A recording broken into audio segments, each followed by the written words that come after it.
If you look through the latest reporting data, you see that Warren Buffett sold 16 stocks last year. If you add all of these up, it accounts for 50% of his portfolio sold in a single year. Nowhere in the history of his career has Buffett sold this many stocks. Not before the Black Monday collapse in 1987, not before the 2000 dot-com crash, not even before the 2007 financial crisis. In total, he sold $150 billion worth of stocks. To put that into perspective, his net sales in the past have never exceeded $25 billion in any calendar year. This now leaves him with more cash than all of his stocks combined. So what stocks did he sell, and more importantly, why did he sell so much? I've read every article I could on the subject, watched every interview to try and get an answer.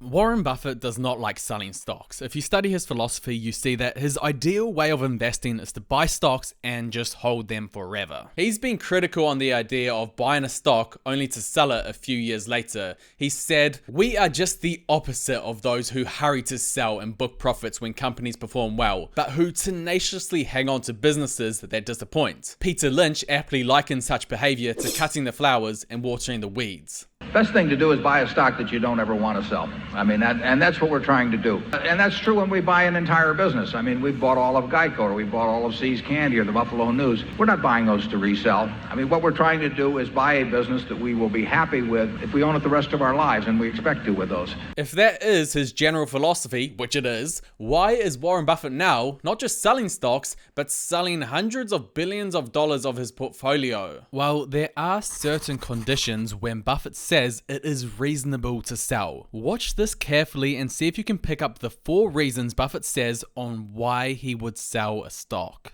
The only reason I would sell something would be if I lost confidence in the business or the management, or it became dramatically overpriced. And that doesn't happen very often. Those are the reasons why you sell something. Our inclination is not to sell things unless we get really discouraged perhaps with the management, or we think the economic characteristics of the business change in a big way. I mean, and that happens. The first 20 years of investing for me, or maybe more, my decision to sell almost always was based on the fact that I found something else I was dying to buy. I mean, I sold stocks at 3 times earnings to buy stocks at 2 times earnings. Did you pick that up? The 4 reasons are: 1, if he needs money for other things; 2, if he loses confidence in the management; 3, if he loses confidence in the business itself; and 4, if the stock is overpriced. Keep these in mind as we now take a look at the stocks that he has sold. Which one of these 4 is the reason why? Let's keep it nice and simple. We'll go over the top 5 stocks that he sold. These make up 99% of the sales. The rest are dribs and drabs. His 5th largest sale was a company called Snowflake. In 2024, he sold 6.1 million shares worth of stock, about $1 billion sold, worth 0.3% of the portfolio. Snowflake is a company that provides data storage, processing, and analytical services in the cloud. The company itself has actually been doing well, depending on how you look at it. They've grown their customers from 3,000 in 2021 to 10,600 today. This has meant their revenue has grown from 500 million to 2.8 billion. The only problem is this here, their profit. It's been consistently getting deeper into the negatives, and you can see why a company like Berkshire might not like it. Minus 500 million to minus 800 million. I'm surprised they bought it in the first place, to be honest. Berkshire's 4th largest sale was Chevron, a stock that was once Buffett's 5th largest holding. He sold 7.4 million shares in 2024, a total value of 1.1 billion, accounting for 0.4% of the portfolio. Chevron is the oil and gas company. It's massive. It operates in over 180 countries and has a presence in regions with abundant oil and gas reserves: the US, Canada, Saudi, Brazil, and Australia, to name a few. As a company, it has features that are known to attract Warren Buffett. Historically, it's spit out a lot of free cash flow for its shareholders: 21 billion, 37 billion, 19 billion. It's almost like an annual treasury bond payment, except larger and less consistent too. Buffett began acquiring Chevron in late 2020, back when oil was dirt cheap, acquiring an initial stake of 48.5 million shares at an average price of $80. That was when the world shut down and people were panicking that oil and gas were not going to be useful in the future. Buffett, he took the longer view and it paid off. The stock did well. And even now, Chevron shareholders, I wouldn't panic too much. Although Berkshire has been selling snippets of the stock, it's more of a gradual decline in ownership, not not necessarily huge selling. Moving on to the third largest sale, it was Liberty Series XM at 0.8% of the portfolio. With this sale, there is a little bit of a catch because yeah, he sold 100 million shares, $2 billion worth. At the same time he was selling, he was also buying the stock in 2024. So I really don't know what to make of this. Maybe Warren Buffett was doing some easy arbitrage, making some quick profits. Either that or he's just become a straight degen trader. But these next two sales are the most important ones, and we do have a lot more information on the reasons why he's selling. Bank of America was his second largest sale, which was a bit of a shock to Berkshire's longtime followers. The banking and finance industry have always been big plays in Buffett's portfolio. He's invested in this industry for decades. Way back in 1969, Buffett bought an entire bank called Illinois National Bank. Me originally in 1969, we bought a bank at Berkshire. In 1987, they bought Solomon Brothers, Berkshire's largest ever in a single company. In the 90s, he fully acquired Geico. In the 2000s, he acquired a large stake in Wells Fargo. And in 2020, Berkshire held stakes in US Bank Corp, Wells Fargo, JP Morgan Chase, and Bank of America. And then, how the turntables. He exited the JP Morgan position that year in 2020. He closed out the Wells Fargo stake in 2022. He sold his last share of US Bank at the start of 2023. And now he's even reduced the big position of Bank of America. He sold 235,000 shares with a share price of $46. That means it's worth 10.9 billion of sales, or 3.5% of his portfolio. In terms of the Bank of America position itself, it's 22% of the stock that he sold. The question is why? Did he need money for other things? Did he lose confidence in the management? Did he lose confidence in the business?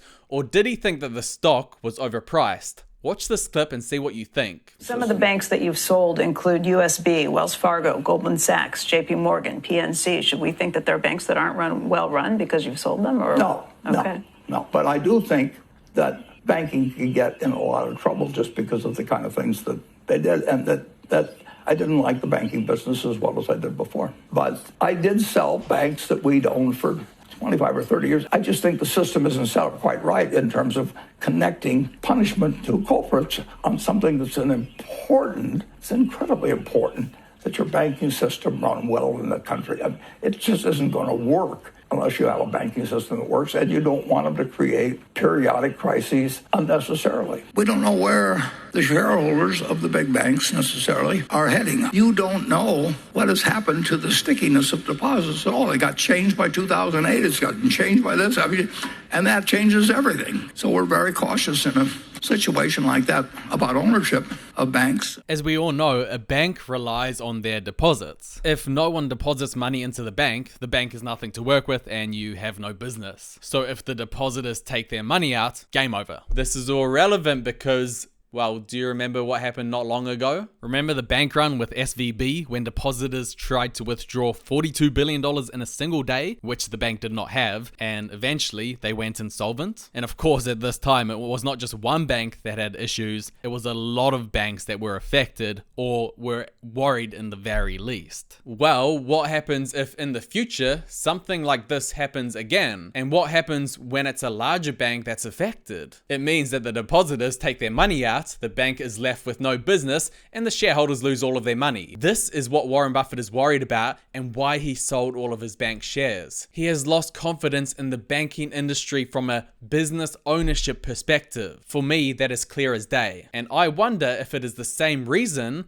why he sold his largest position too. His largest sale was a little stock that you may know. It's called Apple. He sold 605 million shares of Apple in 2024. That's $138 billion worth of the stock, or 44% of the portfolio. Why would he sell shares in this company that has performed so well for him in the past and made him so much money? A company that he traditionally speaks so highly of. Mark Zuckerberg, he gave an interview on the Joe Rogan Experience, which may give us a clue why. You know, they haven't really invented anything great in a while. It's like Steve Jobs invented the iPhone, and now they're just kind of sitting on it 20 years later. And, you know, they actually, I think year over year, I'm not even sure they're selling more iPhones at this point. I think like the sales might actually be declining. I think part of it is that each generation, it doesn't actually get that much better. So people are just taking longer to upgrade than they would before. So the number of sales, I think, has generally been flat to declining. Eventually, I mean, the good news about the tech industry is it's just super dynamic and things are constantly getting invented. invented. And I think companies, if you just don't do a good job for like 10 years, eventually you're just going to get beat by someone. If we look at the unit sales of the iPhone, Zuck is not wrong. iPhone sales have been pretty much stagnant since 2015, around that 230 million mark. And yeah, there's been a slight decline over the last few years. The iPhone is core to Apple's business. The lack of growth with these sales, you can say, is not ideal for the shareholders in the least. So you would think that with slowing growth, they probably sell for a price to earnings ratio that is quite low. And actually, because of the weird market that we're in, it's the opposite. For the past 15 years, the stock is getting more expensive on a PE basis. It used to sell for a PE ratio of 12 in 2012, and this was not too long after the end of the financial crisis, so obviously investors were more cautious back here. But right now, investors are plowing money into stocks, especially the big cap companies. Apple sells for a PE ratio of 37, triple what it was back then. For a large company that is slowing down, it doesn't appear to be rational, but as we all know, Mr. Market is never rational. So when Buffett addressed this same question at the Berkshire Hathaway annual meeting, with Tim Cook in the audience,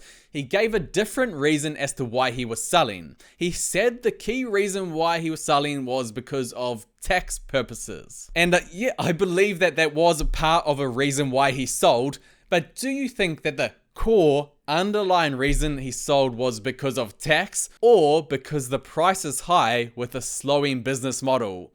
I'll let you all decide what you think. So if we add all of these sales together, it accounts for $153 billion worth of stock sold. If we compare that to his current portfolio, which has a value of $266 billion, that is 57% worth of sales. However, his previous portfolio was worth $410 billion. So if you compare that to his previous portfolio, it's only 36% of his portfolio sold. And then if you look at Dataroma, if you add all of their percentages up, it is 50.4% sold in 2024. Personally, I believe that this figure here is actually the best way of measuring it because you need to compare it to his past portfolio. But either way, it's a lot of selling. It's the most aggressive selling behavior in the company's history. Berkshire's net stock sales in the past have never exceeded 25 billion in any calendar year, yet alone 150 billion. The logical follow-up to this is, where is Buffett funneling all of this money into? Now to the sponsor of the video, without which it would be a lot harder to make my content. I've used Storyblocks for at least 4 years now, and basically every video that you see of mine has been used with the help of Storyblocks. In fact, I used Storyblocks to create this video right here, which hit over 1 million views, and this one too, which is almost at 1 million, and a lot more, but we won't go into the details. If you're looking to get into YouTube, building your own personal brand, Storyblocks is one of the first platforms I'd recommend to use. With Storyblocks, you pay one set price, and then you get access to almost any topic of content that you can think of. For example, let's say I'm making a video about investing. I can type that in here and I can find all of this footage. Or maybe I'm covering cryptocurrency. I can search and instantly get stock footage that fits perfectly. There's 2.3 million video assets, 88,000 audio assets, and 419,000 image assets. So let's just say you're not exactly going to be short of content to choose from. Okay, imagine I'm making a video and it's coming across a little bit dull, a bit boring. With me, that's a common theme. No problem, I can come into Storyblocks, search for documentary music, and add some flavor, add some emotion to the video. Or let's just say I'm diving into a stock chart and I want to make it feel more professional. I can easily just drop in a sound effect from Storyblocks or a slick background to improve production value. Storyblocks really just makes editing easier and the content just looks better than without it. You pay one set price either monthly or annually and you get access to all of this media, which is constantly updated, so you're not just always adding in the same B-roll. Don't be that guy. To get started with unlimited stock media downloads at one set price, head over to storyblocks.com/Cooper Academy, or you can click the link in the description. Guys, go start a YouTube channel. Go put your opinions out there. Don't wait. Starting a YouTube channel was probably one of the best things that I've ever done in my life, and Storyblocks will help you get started. Thank you, Storyblocks, for sponsoring this video. You are a legendary company. One of Berkshire Hathaway's favorite stocks to plow money into is Berkshire Hathaway. Wait, how does that make sense? Well, it's right, you can buy stocks in your own company. And basically what happens here is that each shareholder just gets a greater percentage ownership in the company itself. Since 2018, Warren Buffett, as the head investor at Berkshire Hathaway, has always made the decision to buy back shares in his own company. For 6 years straight, he allocated $78 billion into stock buybacks. That sum makes Berkshire his favorite stock to buy in that period. But in the third quarter of 2024, he completely reversed courses. He did not buy a single share of Berkshire. He stopped buying back the stock. This can only mean one thing. He believes that even his own shares are too pricey, maybe not necessarily overvalued, but at the very least, not worth buying at the current price. So if even his own stock is not worth putting money into,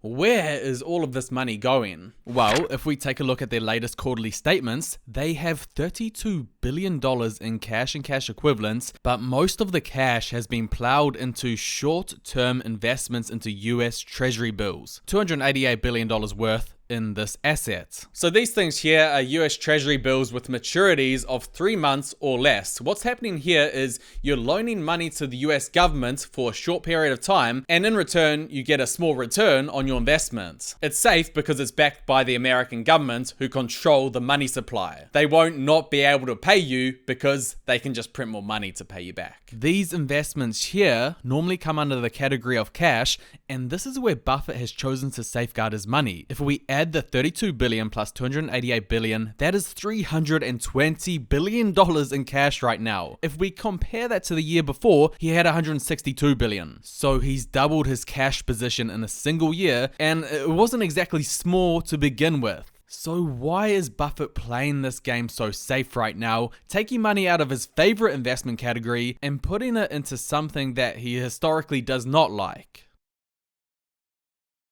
Sometimes when you need the answer for the present, you have to look to the past. If you've studied the life of Buffett, read his annual reports, you might remember that there was one period where he completely dissolved his investing partnership. We have to rewind 56 years to a very different time, but in a way, very similar. By the late 60s, the stock market had become increasingly speculative. Growth stocks had staged a huge rally, with 50 of the top growth companies in cutting-edge industries like tech and pharmaceuticals becoming so popular they were called the Nifty 50. Remind you of anything? The Nifty 50 were considered sure things, with investors willing to pay as high as 50 times earnings to own the stocks, under the conviction that those innovative companies would keep growing at a fast pace forever. Remind you of anything? But Buffett, by 1969, found nothing of value to buy, so he dissolved his investing fund and moved his money to the sidelines. Remind you of anything? Buffett sent out a letter to his investors explaining that because of the highly speculative nature of the market, he could no longer find investments that he believed would provide the type of returns that he had been getting in the past. He had become disillusioned with the market's overvaluation and the challenges of finding overvalued stocks in that market. So what happened post 1969 once Buffett had dissolved the partnership? Well, we saw 4 recessions, stock crashed from 860 points to 350 points, the Arab oil embargo crisis hit, inflation went to 12%, and unemployment reached a post-World War II peak of 9%. Did Buffett have a crystal ball here? Was he a prophet, but for stock markets? Or did he just have a strong understanding on stock valuations and market cycles? If we fast forward back to today, Buffett, he's not exactly dissolving his partnership. In fact, he will never dissolve Berkshire. What he is doing is moving assets to cash and building the Noah's Ark of investment gunpowder. Is this an exact repetition of his actions from 1969? No. But are these actions rhyming with what he did back then? Yes they are.